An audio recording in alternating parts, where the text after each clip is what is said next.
From living a life as a gang member and drug dealer to becoming a father and on his way to being a productive member in society, Nicholas Alexander Aguon got 6.5 years in federal prison with credit for time served for his illicit drug operation he ran out of a hotel in Tumon back in 2017.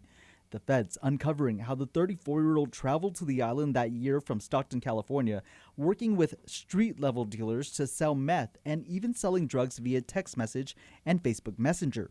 The names of his co-actors were redacted in the plea agreement. Authorities say he had already sold more than a pound of meth before being detected. Ahead of learning his fate, Aguon wrote a letter to District Court of Guam Chief Judge Francis Tedinko Gatewood. Aguon stating, "I lived a life you could only imagine and see on television, which consists of gangs, drugs, addiction, and motorcycle clubs. When I caught this case, I was at rock bottom. I was on the brink of destruction." Aguon is a former Hells Angel outlaw motorcycle gang member.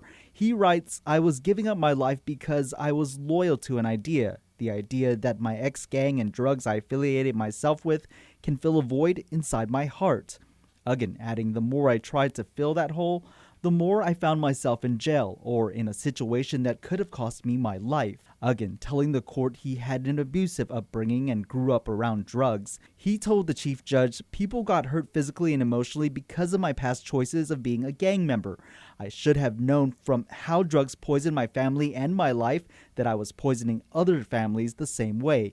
I am sincerely sorry to everyone I came into contact with, including my family, and to the island of Guam." Aguon asked for leniency and for the court to make an example out of him, quote, "in a good way." U.S. Attorney Sean Anderson says the sentence in this case sends a message of deterrence to those seeking to distribute drugs in Guam. Combating drug crimes remains an important priority for our law enforcement partners. I applaud their efforts.